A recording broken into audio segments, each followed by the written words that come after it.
Venezuelan people commemorated 1 month after the electoral process in the country and the strengthening of their democracy. The Supreme Court of Brazil threatened to ban social media X unless its owner, Elon Musk, appoints a legal representative in the country. And in Palestine, the number of people killed in a 2-day Israeli military operation in the occupied West Bank rose to 18.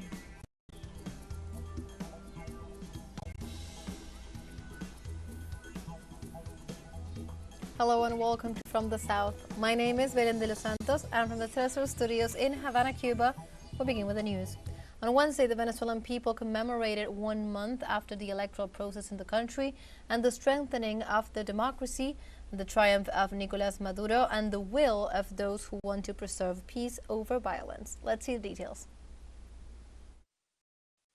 The Venezuelan people took to the streets to celebrate 1 month of the electoral triumph of Nicolás Maduro Moros, who is still in charge of the country.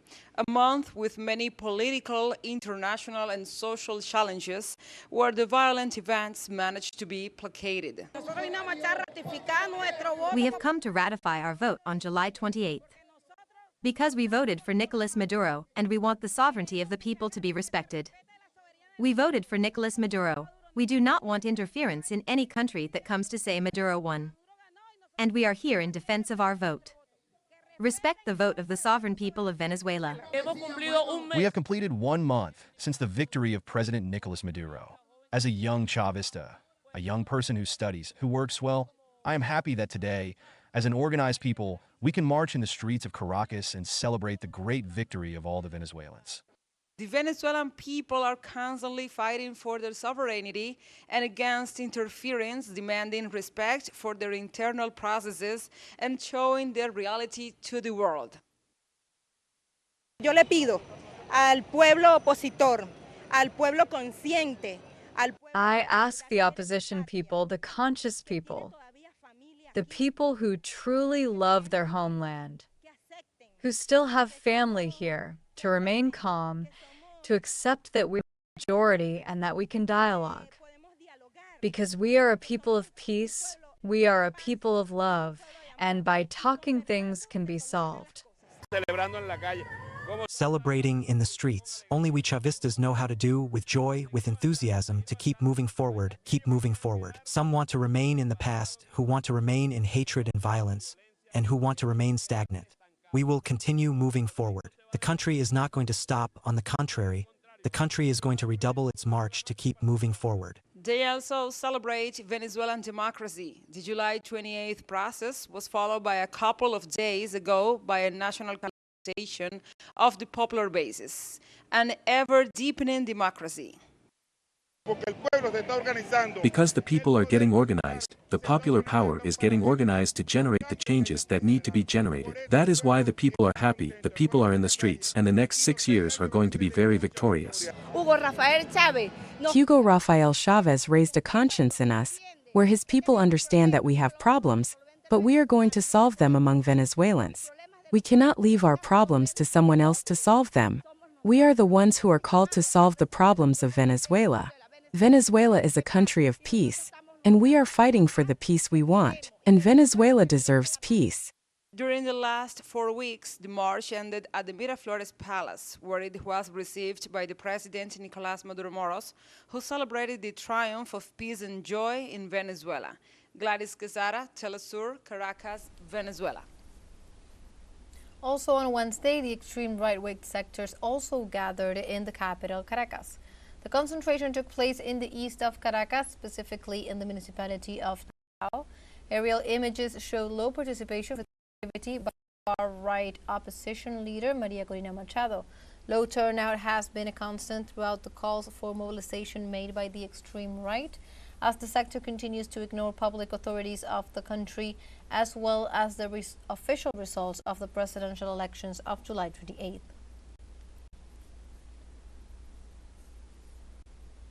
And the Venezuelan Public Prosecutor's Office will issue a third summon to former opposition presidential candidate Edmundo González for the alleged commission of several crimes. Venezuelan Attorney General Tarek William Saab, in declarations to the press in Caracas, indicated this Wednesday that a third summon would be issued.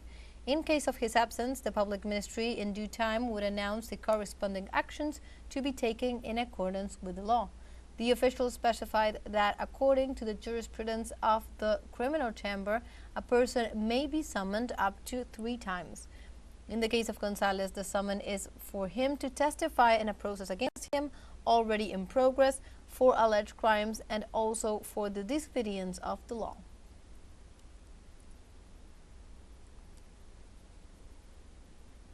On Thursday, President of Venezuela Nicolás Maduro thanked King Abdullah II bin al-Hussein and the government of the Hashemite Kingdom of Jordan for their congratulations on his victory of July 28th elections. On Wednesday, the Jordanian senior authority sent a complimentary letter to which the Venezuelan head of state replied, stating that he thanked King Abdullah II bin al-Hussein, his people, and the government of the Hashemite Kingdom of Jordan for the congratulations to the Venezuelan people and for the July 28th presidential elections. He also stated that they would continue to strengthen their ties of friendship and cooperation for benefiting the mutual breakthrough of the peoples.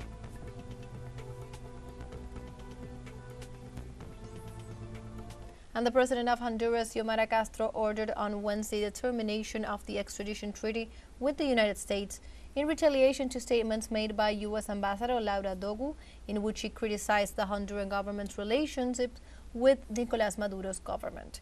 The president said in her profile on social network X that the interference and interventionism of the United States, as well as its intention to direct the politics of Honduras through its embassy and other representatives, is unacceptable, as well as attacking, ignoring, and violating with impunity the principles and practices of international law, which promote respect for the sovereignty and self-determination of the peoples, non-intervention, and universal peace. For his part, the Minister of Foreign Affairs of Honduras, Enrique Reina, communicated through social network X the denunciation to the government of the United States of the extradition treaty between the two nations. The High Diplomat also called for respect for the self-determination of the peoples, the principle of non-interference in internal affairs, the sovereignty of states, and the decisions of the government of Honduras to have relations with any country in the world as established in the United Nations Charter.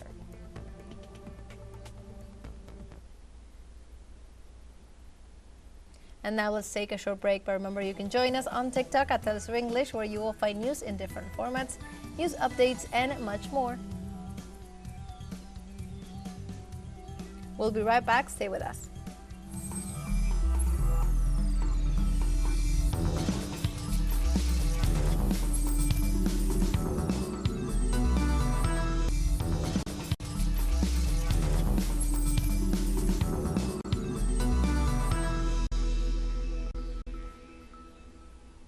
Welcome back from the South.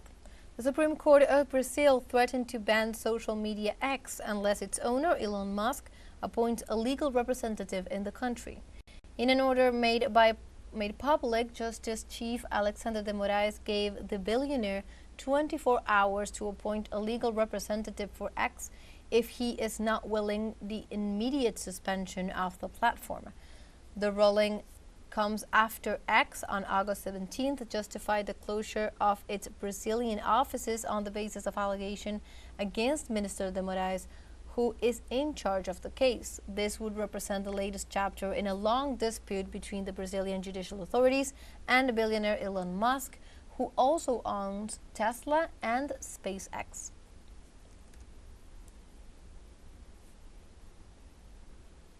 In other news, former Uruguayan President José Mujica attended a political event after being released from the health facility where he had to be hospitalized following a decompensation caused by his oncology treatment. The 89-year-old former president, after entering the headquarters of the leftist coalition Broad Front, the country's main opposition force, in a wheelchair, said that it was a hard day and that he had to be there, even though his bones were still in good health. He also announced the incorporation into the party of journalist Blanca Rodriguez, known for hosting one of the country's main television news programs for more than 30 years, and said it was an honor to have Rodriguez, who is in general elections of the October 27th, will be a candidate for the Senate in second place on the list of the group led by former president.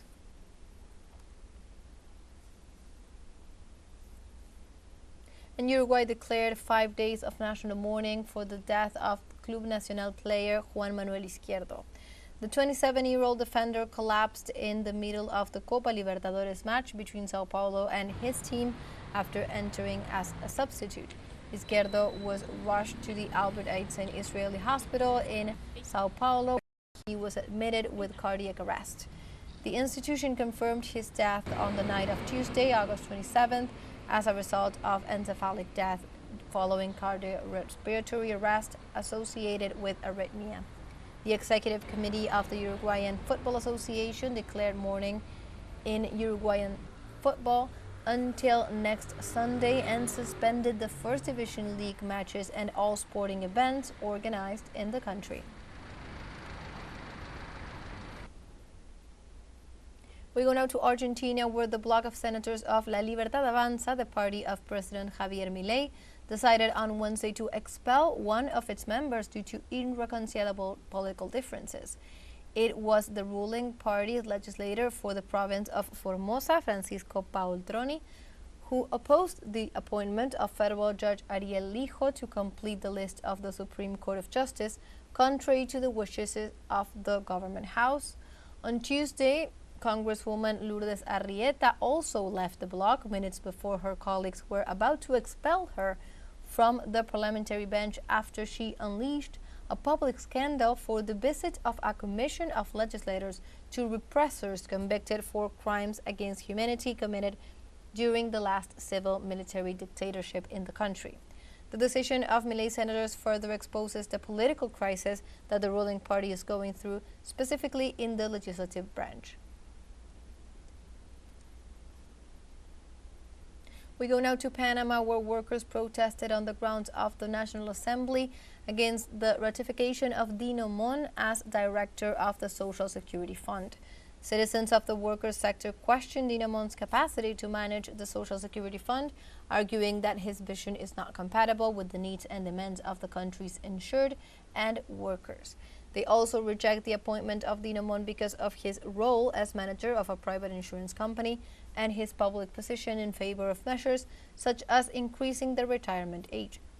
Members of the Confederation of Independent Union Unity stated that they are waiting for a dialogue table where they can discuss proposals to address the crisis of the Social Security Fund.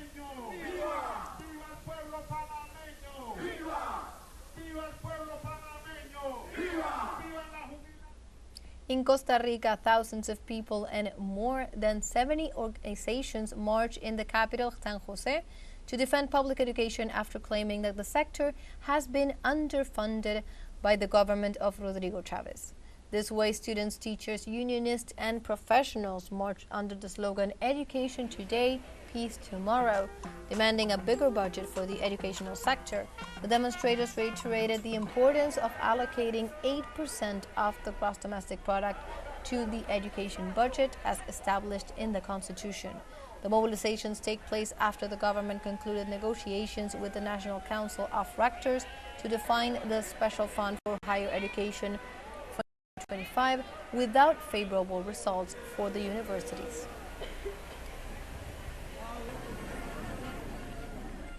In other news, Paris prosecutor's office released the founder of Telegram messaging app, Pavel Durov, on a bail of 5 million euros. After a hearing of several hours with 2 investigated judges, the authorities informed that the businessman was placed under judicial prohibition and prohibited him from leaving French territory, in addition to imposing bail after he was arrested on August 24th at a Paris airport on charges related to the alleged criminal use of his application, including terrorism, drug trafficking, money laundering, and fraud. And in the United States, 10 weeks ahead of the presidential election that appears to be tied, Democratic Vice President Kamala Harris and former Republican President Donald Trump tour strategic states in search of support. Encouraged by her formal nomination during the Chicago's DNC, Kamala Harris is campaigning on Wednesday and Thursday in Georgia, one of the 7 swing states where the November 5th vote promises to be especially close. Precisely, her campaign has stated that they are working hard to win Georgia again on 2024 after flipping the state to the Democratic side for the first time in 3 decades in 2020. For his part, Donald Trump claims that he has a very stable base, even more fervent since he was a victim of an attack on July 13th, and that the various lawsuits against him have not diminished the support. And on Wednesday, the Federal Bureau of Investigations, the FBI, revealed new details about the author of the attack on the Republican presidential candidate and former U.S. President Donald Trump. The agency stated that Thomas Crooks possibly acted alone and that his motive is still unknown. The FBI also released photos of some of the evidence the agents collected in the investigation, consisting primarily of the weapon recovered at the scene, an AR-type rifle manufactured by DPMS Panther Arms, which has an extendable rear stock and optical sight, 2 improvised explosive devices that were discovered in the trunk of Crooks' car, and the air conditioning unit the authorities think he used to access the roof of the building. We have a second short break coming up, but before we invite you to visit our YouTube channel at teleSUR English. There you will be able to re-watch our interviews, top stories, special broadcastings, and more. Hit the subscribe button and activate the notification bell to stay up to date on the world's most recent events. Final short break, don't go away.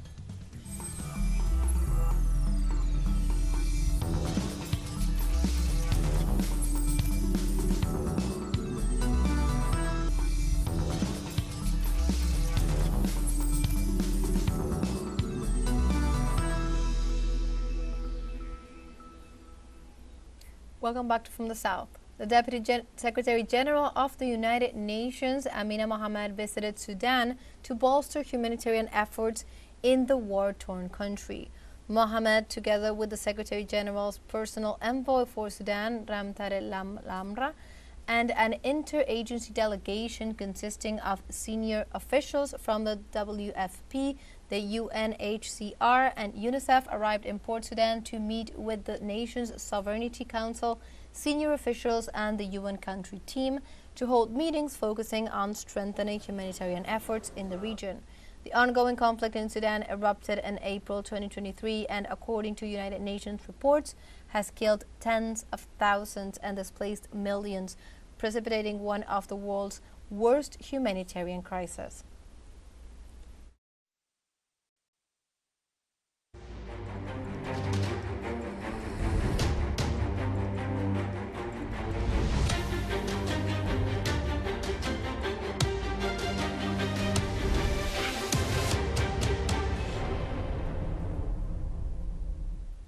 Now we move on to other topics. In Palestine, the number of people killed in today's Israeli military operation in the occupied West Bank rose to 18. Wafa news agency reported that among the dead are 8 people in the governorate of Yemen, 6 in Tulkarem, and 4 in Tubas. In addition, dozens of other people were injured in the attacks by the Israeli occupation army. During the raids, soldiers raided civilian homes, destroyed infrastructure, and arrested 25 people from Wednesday afternoon to Thursday morning.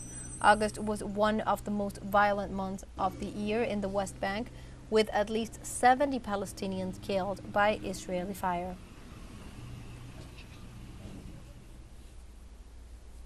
In this context, UN Secretary General Antonio Guterres called on Israel to immediately halt its military operation in the northern West Bank. The Secretary General said that these dangerous developments are fueling an already explosive situation in the territory and further undermine the Palestinian Authority. After expressing deep concern over recent developments that have involved the use of airstrikes, resulted in casualties and damage to civilian infrastructure, the Secretary General strongly condemned the loss of life, including that of children.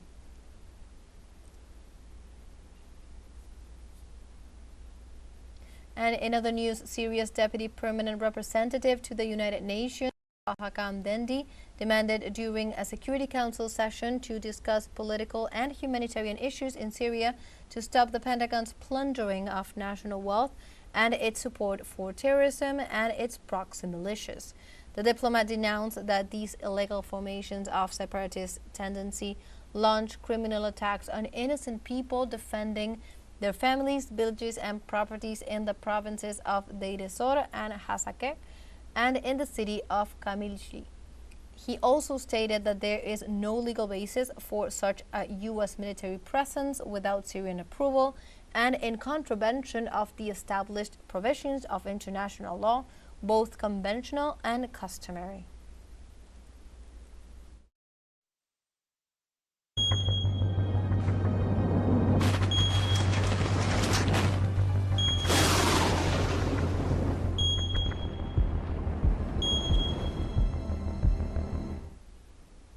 We go to other topics. On Wednesday, the Ecuadorian government closed the first oil well in the 43 ITT block in the Usani National Park in the Amazon as part of the compliance of the popular mandate that demands to leave the oil in the ground. Authorities from Ecuador's Ministry of Energy and Mines went to the province of Orellana in the Amazon region to verify the shutdown of the Ishpingo B56 well, one of the 247 wells in the oil field. The Minister of Energy and Mines, Antonio Goncalves, stated that the protocol ceremony that the closure of the ITT is not an easy job and requires special and technical planning, and insisted that the total shutdown should take place in 5 years and 5 months to avoid affecting the environment and even more the surrounding communities.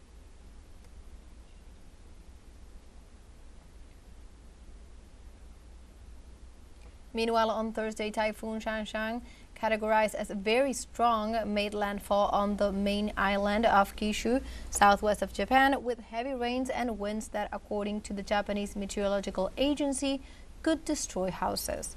The number of people injured by the typhoon rose from 9 to 39 in Kyushu, while a total of 30 people were injured in Miyazaki Prefecture and another 9 in Kagoshima. Due to the weather phenomenon, evacuation orders have been issued for more than 2.2 million people on the islands of Kyushu and Shikoku, in addition to a high-level warning for 2,300 inhabitants of the city of Yufu, Oita Prefecture.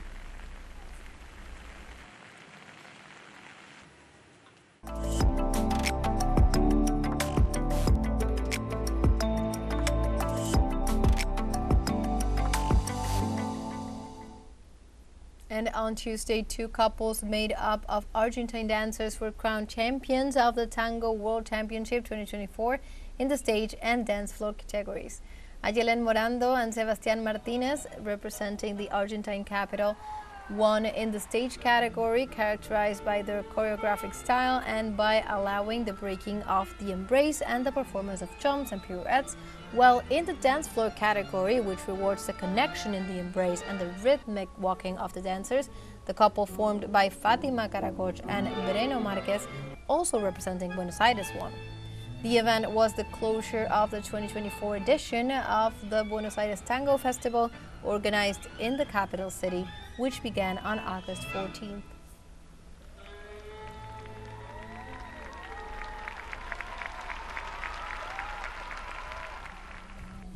And like this, we have come to the end of this news brief. You can find these and many other stories on our website at telesurenglish.net.